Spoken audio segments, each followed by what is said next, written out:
स्वार्थी यानी कि स्वयं का अर्थ। जो इंसान स्वयं का अर्थ जानना चाहता है, जो खुद को समझना चाहता है, क्या वो इंसान आपकी नजर में गलत है? हम जब भी किसी को स्वार्थी कहते हैं तो उसका मतलब तो यही होता है कि वो आदमी स्वयं का अर्थ समझना चाहता है। तो फिर वो गलत कैसे हुआ? स्वार्थी शब्द दुनिया की नजर में, समाज की नजर में एक अलग ही नजरिए से समझा जाता है। अक्सर हम अपने आसपास ऐसे बहुत से लोगों को देखते हैं जो स्वभाव से बहुत अच्छे प्रतीत होते हैं, यानी कि सब लोगों की मदद करते हैं, सबसे अच्छा व्यवहार रखते हैं। लेकिन इसके साथ हमने ये भी देखा होगा कि ऐसे लोग जो स्वभाव के अच्छे होते हैं, दूसरों की मदद करते हैं, वो दुखी भी ज्यादा रहते हैं। और जो लोग स्वार्थी होते हैं वो फलते फूलते चले जाते हैं। तो ऐसे में परमात्मा की सत्ता पर उंगली उठना निश्चित है।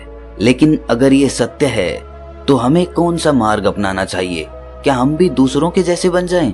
पता नहीं आप में से कितने लोग ये मानते हैं कि अच्छे लोग जीवन में बहुत दुखी रहते हैं, लेकिन इसके पीछे का सत्य क्या है? अगर हम इसके पीछे का सत्य नहीं जानेंगे, नहीं पहचानेंगे, तो कहीं ना कहीं हमारा अवचेतन मन भी बुराई की तरफ झुक जाएगा। इसीलिए अपने मन में ऐसे विचार पनपने से पहले इस बात की पूरी सच्चाई, पूरा निष्कर्ष निकाल लें, ताकि भविष्य में आपको अपने अच्छे होने पे पश्चाताप ना हो, दुख ना हो। आज की जो बोध कहानी मैं आपको सुनाने वाला हूँ, उसमें आपको 5 ऐसे तरीके पता चलेंगे जिसके माध्यम से अगर आप कर्म करते हैं तो आप अच्छे कर्म भी कर पाएंगे और दुखी भी नहीं होंगे। इससे पहले कि आप इस कहानी में खो जाएं, इस चैनल को सब्सक्राइब जरूर कर लें। तो चलिए कहानी शुरू करते हैं। एक गाँव में आनंद नाम का एक युवक रहता था। उसका भरा पूरा परिवार था। उसके 2 बच्चे थे, उसकी पत्नी थी, लेकिन उसके माता पिता इस दुनिया से चल बसे थे। इसीलिए पूरे परिवार की जिम्मेदारी उसी के कंधों पर थी। बच्चे अपनी पढ़ाई करते थे और उसकी पत्नी अपने घर गृहस्थी के कामों के साथ गाय, भैंस, बकरी इत्यादि का दूध बेच बेच कर अपना घर चलाते थे। और आनंद पहाड़ में पत्थर तोड़ने का काम करता था। बहुत ही मेहनत भरा काम था। पूरे दिन काम करता तो रात को थक कर घर पर वापस लौटता। लेकिन इतनी मेहनत करने के बाद भी अगर आनंद को गांव का कोई भी आदमी मदद के लिए बुलाता तो आनंद कभी भी मना नहीं करता था। उसके जीवन का एक ही सिद्धांत था कि अगर मैं दूसरों की मदद करूंगा तो परमात्मा मेरा साथ देंगे, परमात्मा मेरे साथ कुछ बुरा नहीं होने देंगे। आनंद अपने इस सिद्धांत का पालन बहुत ही कड़ाई के साथ करता था। वो इस सिद्धांत पर इतना विश्वास करता था कि अगर कोई बाहर का आदमी उससे मदद मांग ले तो वो अपने घर का काम भी अधूरा छोड़कर उस आदमी की मदद करने के लिए पहुंच जाता था। जिस वजह से उसकी पत्नी बहुत परेशान रहती थी। वो अक्सर आनंद को समझाने की कोशिश करती थी कि सबसे पहले अपना काम करो, अपने परिवार को देखो। 2 बच्चे हैं हमारे और फिर भी तुम दूसरों के काम करने में लगे रहते हो। अरे अपने घर को तो संभाल लो, अपना घर संभल नहीं रहा, दूसरों की मदद करने चले हैं। और जब ऐसी ऐसी बातें आनंद के कानों में पड़ती तो उसके हृदय में कांटा सा चुभने लगता था और उन दोनों में लड़ाई झगड़ा शुरू हो जाता था। अक्सर उनके लड़ाई झगड़े का यही सबसे बड़ा कारण होता था। लेकिन ना तो आनंद अपने आप को बदल पाया और ना ही उसकी पत्नी ने उसको समझाना कभी बंद किया। इसी वजह से आए दिन उनके घर में कलेश होता रहता था। जहाँ तक उस गांव वालों की बात थी तो वो आनंद के स्वभाव को जानते थे और वो जानबूझकर जो काम आसान भी होता था, जो उनके सामर्थ्य में भी होता था, उस काम के लिए भी वो आनंद को बुलाते थे ताकि उन्हें कम मेहनत करनी पड़े। कहने का अर्थ ये है कि गांव वाले आनंद की इस भलमनसाहत का फायदा उठाते थे, लाभ उठाते थे और सब पीछे से उसका मजाक उड़ाते थे, उसे बेवकूफ कहते थे। ऐसे ही समय बीतता रहा और एक दिन आनंद की पत्नी बहुत ज्यादा बीमार पड़ गई। आनंद से जो कुछ भी सेवा हो सकती थी उसने वो सब अपनी पत्नी के लिए किया। उसने गांव के वैद्य को बुलाकर अपनी पत्नी की जांच करवाई, लेकिन ये रोग उस वैद्य की पकड़ के बाहर था। इसीलिए उस वैद्य ने कहा कि तुम अपनी पत्नी को नगर में जाकर किसी बड़े वैद्य को दिखाओ तो तुम्हारी पत्नी की जान बच सकती है। जल्द से जल्द नगर पहुंचने की व्यवस्था करो, नहीं तो तुम्हारी पत्नी के प्राण संकट में हो जाएंगे। ये सुनकर आनंद के पैरों तले जमीन फिसल गई। उसने ये नहीं सोचा था कि उसकी पत्नी के प्राण संकट में हैं। वो सोच रहा था कि कोई साधारण सा रोग होगा जिसका इलाज हो जाएगा। लेकिन जब उसने वैद्य की ये बात सुनी तो वो घबरा गया। अब पत्नी को नगर तक कैसे लेकर जाए, क्योंकि उसके पास इतना धन नहीं था कि वो अपनी पत्नी के लिए एक घोड़ा गाड़ी करके उसमें अपनी पत्नी को लिटाकर नगर में ले जा सके। उसकी पत्नी की हालत बिल्कुल चलने की भी नहीं थी, इसीलिए उसे नगर पहुंचाने के लिए किसी घोड़ा गाड़ी की जरूरत थी। संयोग से उसके पड़ोसी धन्नु के पास एक घोड़ा गाड़ी थी। वो अक्सर व्यापार के लिए अपनी घोड़ा गाड़ी नगर में लेकर जाया करता था। इसीलिए आनंद के मन में विचार आया कि मैं धन्नु की घोड़ा गाड़ी ले सकता हूँ। मैं धन्नु की इतनी मदद करता हूँ, कभी उसके काम को नहीं टालता, तो वो तो मेरे काम को कभी मना ही नहीं कर सकता। और यही सोचकर वो घोड़ा गाड़ी लेने के लिए धन्नु के पास पहुंच जाता है। लेकिन धन्नु बहुत ही चालाक इंसान था। वो बिना किराए के अपनी घोड़ा गाड़ी अपने सगे संबंधियों के लिए भी नहीं ले जाता था। तो आनंद की तो दूर की बात रही। जब आनंद ने उससे घोड़ा गाड़ी के बारे में पूछा तो उसने ये कहकर उसका ये काम टाल दिया कि मेरे घोड़े बहुत ज्यादा बीमार हैं, वो शायद बच भी मुश्किल से पाएंगे। 5 दिनों से वो कुछ नहीं खा रहे, तो ऐसे में बेचारा घोड़ा गाड़ी लेकर कहाँ नगर तक पहुंच पाएगा। हाँ, अगर तुम कुछ धन की व्यवस्था कर सकते हो तो मैं अपने एक मित्र की घोड़ा गाड़ी तुम्हारे लिए मंगवा सकता हूँ। ये सुनकर आनंद परेशान और चिंतित हो गया, क्योंकि उसके पास धन तो था ही नहीं। इसका मतलब उसकी पत्नी बड़े नगर में वैद्य के पास इलाज के लिए पहुंच ही नहीं पाएगी। उलझन भरे हुए विचार लिए हुए जब आनंद वापस आ रहा था तो उसने एक दिल को झंझोड़ देने वाला दृश्य देखा। उसने देखा कि धन्नु के घोड़े, जो धन्नु के अनुसार बीमार थे और कुछ खा भी नहीं रहे थे, वही घोड़े गांव का ही एक युवक उसकी बाड़ से खोलकर बाहर ला रहा था और गाड़ी में उसको जोत रहा था। ये देखकर पहले तो आनंद को कुछ समझ में नहीं आया। उसके बाद जब आनंद ने उस युवक से पूछा तो उसने बताया कि धन्नु ने ये घोड़ा गाड़ी उसे किराए पर दी है। ये सुनकर आनंद का दिल टूट गया। उसने कभी सपने में भी नहीं सोचा था कि उसका सबसे अच्छा मित्र धन्नु उसके साथ ऐसा कर सकता है। हालांकि ये इस बात पर दुखी होने का वक्त नहीं था, इसीलिए आनंद वहां से जल्दी से लौट जाता है और गांव के ही एक सेठ के पास जाकर कुछ धन उधार लेकर धन्नु को दे देता है। धन्नु अपने मित्र की घोड़ा गाड़ी मंगवा देता है, जिसके बाद वो अपनी पत्नी को वैद्य के पास नगर में ले जाता है। जब उसकी पत्नी का इलाज चल रहा था तो आनंद यही सोच रहा था कि एक वो दिन था जब धन्नु की बेटी बीमार हो गई थी और धन्नु यहाँ पर नहीं था, तो मैं पूरी रात वैद्य जी के पास उसके लिए बैठा रहा था, उसकी देख रेख की थी, उसकी सेवा की थी। इतने दिनों तक धन्नु नहीं आया था, तब मैं ही उसके परिवार की देख रेख किया करता था। हाय, कैसा दुर्भाग्य है ये। जिसके लिए मैंने इतना कुछ किया, उसने एक घोड़ा गाड़ी देने से मुझे मना कर दिया, और वो भी तब जब मेरी पत्नी जिंदगी और मौत के साथ खेल रही थी। कुछ देर बाद वैद्य बाहर आकर आनंद को एक बहुत बुरी खबर देता है। वो आनंद को बताता है कि उसकी पत्नी को कर्क रोग हो चुका है और इसका कोई भी इलाज नहीं है। उसके पास कुछ समय ही शेष बचा है। ये सुनकर आनंद दुखी होकर वहीं जमीन पर बैठ गया। उसकी पूरी दुनिया उजड़ने वाली थी और उसे कोई रास्ता नजर नहीं आ रहा था। कुछ समय बाद उसकी पत्नी चल बसी और अब दोनों बच्चों की जिम्मेदारी उसके कंधों पर आ गई थी। लेकिन यहाँ पर आनंद के सारे सिद्धांत टूट चुके थे, उसके सारे भ्रम खत्म हो चुके थे। अब उसके दिमाग में एक ही बात थी कि अच्छा कर्म करने से परमात्मा साथ नहीं देता, बल्कि बुरे लोग फलते फूलते हैं, और इस बात का मैं सबसे बड़ा गवाह हूँ। ये विचार अक्सर उसके दिमाग में चलते रहते थे और इसी वजह से उसका मन धीरे धीरे संन्यास्त हो गया, देश दुनिया से दूर हट गया। और एक दिन ऐसा भी आया जब वो अपने बच्चों को अपने रिश्तेदारों के पास छोड़कर इस देश दुनिया को त्याग कर एक सन्यासी बनने के लिए घर से निकल पड़ा।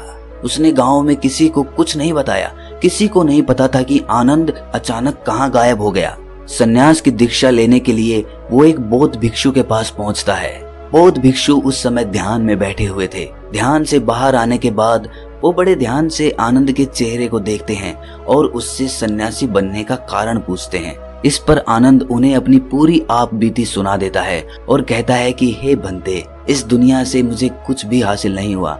मेरा मन इस दुनिया से विरक्त हो चुका है। जब अपने दोस्तों ने ही मेरा साथ नहीं दिया तो इस दुनिया में रहने का क्या मतलब, और इसी वजह से मैं सन्यासी बनना चाहता हूँ।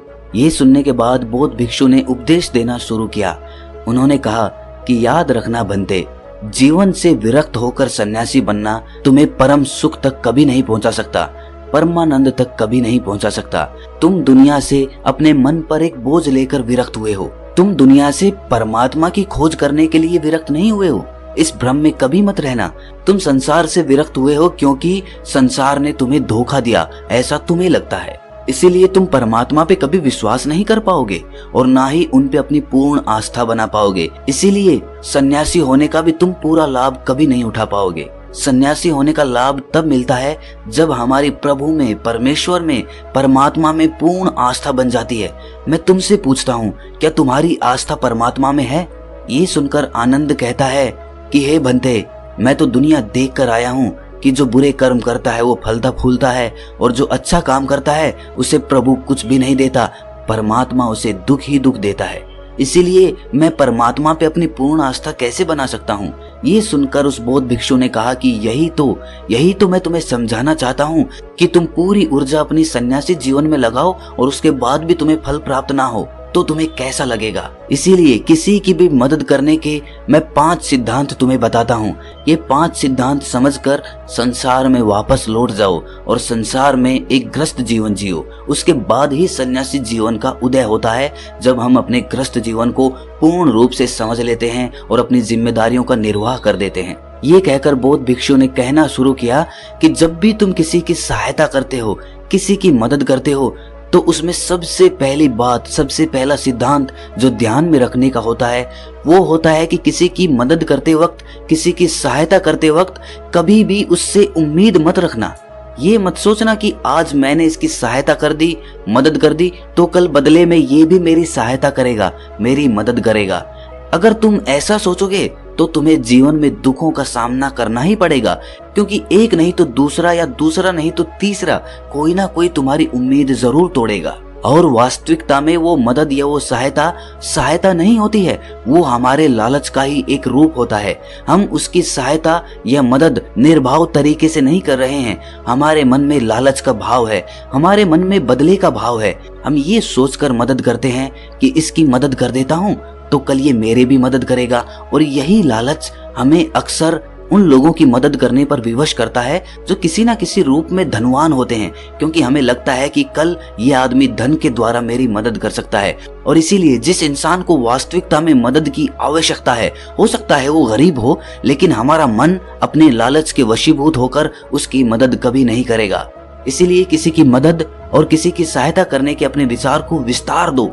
केवल एक प्रकार के वर्ग के लिए अपनी सहायता या अपनी मदद पेश मत करना, उस सब के लिए समान होनी चाहिए। जरा सोचो, एक तरफ तुम्हारा मित्र हो जिसके पास धन है, संपदा है, और दूसरी तरफ कोई गरीब औरत हो जो भूखी बैठी हुई है। तुम्हारा दोस्त तुमसे कहता है कि यार आज तो खाने के लिए अच्छे अच्छे पकवान मंगवा लो बाजार से, और दूसरी तरफ वो औरत तुमसे 2 सूखी रोटी मांग रही है, तो तुम किसकी मदद करोगे? कौन मदद का हकदार सबसे पहले है? सबसे पहले हमारा कर्तव्य बनता है कि उस औरत की भूख मिटाएं। लेकिन अक्सर इंसान ऐसे नहीं सोचता। वो अपने दोस्त को तो खिला देगा, उसको तो बाजार से बहुत महंगी वस्तु मंगा के दे देगा, लेकिन किसी गरीब को उसकी भूख मिटाने के लिए पैसा या धन नहीं देगा। दूसरी बात जो ख्याल में रखने की है वो ये कि सहायता करते वक्त हमारा लालच कभी भी उसके साथ नहीं जुड़ना चाहिए। अक्सर हम जब किसी की मदद करते हैं तो हमारा लालच और हमारा स्वार्थ ही उसके साथ जुड़ा होता है, और हम अपनी भविष्य की योजना तैयार करके उस आदमी की मदद करते हैं। हम ये सोचते हैं कि अगर मैं इसका ये काम करूंगा तो भविष्य में ये आदमी मेरा वो काम पूरा कर देगा, और वो सहायता, वो मदद बिल्कुल भी परमात्मा के द्वार को नहीं खटखटाती, क्योंकि वो लालच है। जाहिर है आप अपने आप को धोखा देने के लिए अपने लालच को एक सहायता, एक मदद का रूप दे रहे हैं। तीसरी बात जो ख्याल रखने की है वो ये कि अपने सामर्थ्य के हिसाब से दूसरे की मदद करो। कभी भी एक ग्रस्त आदमी को किसी की इतनी सहायता नहीं करनी चाहिए जिससे कि उसका परिवार और उसके बच्चे कष्ट में जीवन बिताएं। सबसे पहला फर्ज हमारा होता है अपने परिवार को सुखी रखना, उनकी जरूरतें पूरी करना, और उसके बाद दूसरों की मदद करना आता है। लेकिन कुछ लोग दूसरों की मदद पहले करते हैं और अपने परिवार को तवज्जो कम देते हैं, जिससे कि परिवार में लड़ाई झगड़े आए दिन पनपते रहते हैं, और ये सब हम समाज में देखते रहते हैं अपने आसपास। अगली बात जो ख्याल में रखने की होती है वो ये कि अपना कर्म, अपनी जिम्मेदारियां पहले निभानी होती हैं। हम अपना कर्म, अपना काम छोड़कर पहले दूसरों की मदद करने के लिए चले जाते हैं, और जब दूसरा बदले में हमारी मदद नहीं करता तो हमारा दिल दुखी हो जाता है। हम सोचते हैं कि मैंने तो अपना काम छोड़कर उस आदमी की मदद की थी और वो आदमी मेरी मदद ही नहीं कर रहा है। इसीलिए अपना कर्म सर्वोपरि, अपना कर्म सबसे ऊपर, क्योंकि वही काम करने के लिए इस दुनिया में हमारा जन्म हुआ है। और सबसे आखिर में जो बात समझने की है वो ये कि परमात्मा की मर्जी से ही सब कुछ होता है। हमारा कर्तव्य है अपने कर्म को करते जाना, करनी धरनी तो ऊपर वाले के हाथ में है। इसीलिए जो कुछ भी होता है सब ऊपर वाले पे छोड़ दो। अगर तुम्हें कोई धोखा भी देता है तो ये समझ के चलो कि वो सब ऊपर वाले की करनी होती है। आप ये मान के चलो कि मैं करता नहीं हूँ, मैं तो एक माध्यम हूँ, करवाने वाला तो वो है, उसके सामने किसकी मर्जी चली। जब ये आस्था, ये विश्वास हमारे मन में पनपने लगता है तो हमारी सारी शिकायतें दूर हो जाती हैं। क्योंकि इस दुनिया में जो भी होता है अच्छे के लिए होता है, जो भी हो रहा है अच्छे के लिए हो रहा है, और जो भी होगा अच्छा ही होगा। चाहे हमारी बुद्धि आज वर्तमान में इस सिद्धांत को ना समझ पाए, लेकिन जीवन में कभी ना कभी किसी ना किसी मोड़ पर आपको जरूर ये एहसास होगा कि जो हुआ था वो अच्छे के लिए ही हुआ था। इसीलिए सारी शिकायतें दूर कर दो और बस अपना कर्म करते जाओ, अपने ग्रस्त जीवन को पूर्ण रूप से जी लो, और उसके बाद ही सन्यासी जीवन की नींव होती है। इसके बाद बौद्ध भिक्षु ने आनंद को कहा कि वापस अपने गांव लौट जाओ, अपनी बेटियों को वापस लेकर आओ, उन्हें पालो पोसो, अपने बच्चों को वापस लेकर आओ, दूसरी शादी कर लो, लेकिन बच्चों का पालन पोषण अच्छे तरीके से करो। ये सुनकर आनंद अपने बच्चों के साथ अपने गांव में वापस लौट आता है। गांव में किसी को खबर नहीं थी कि आनंद कहां पर गया हुआ था और वो क्या ज्ञान लेकर वापस लौटा है। लेकिन अगले दिन सुबह सुबह गांव वालों ने आनंद के चेहरे पर एक अलग ही आनंद, एक अलग ही आभा पाई। तो दोस्तों, कैसी लगी आपको ये कहानी कमेंट सेक्शन में जरूर बताना, और अच्छी लगी तो इस चैनल को सब्सक्राइब जरूर कर लेना। तो मिलते हैं अगली कहानी में, तब तक के लिए अपना ख्याल रखें।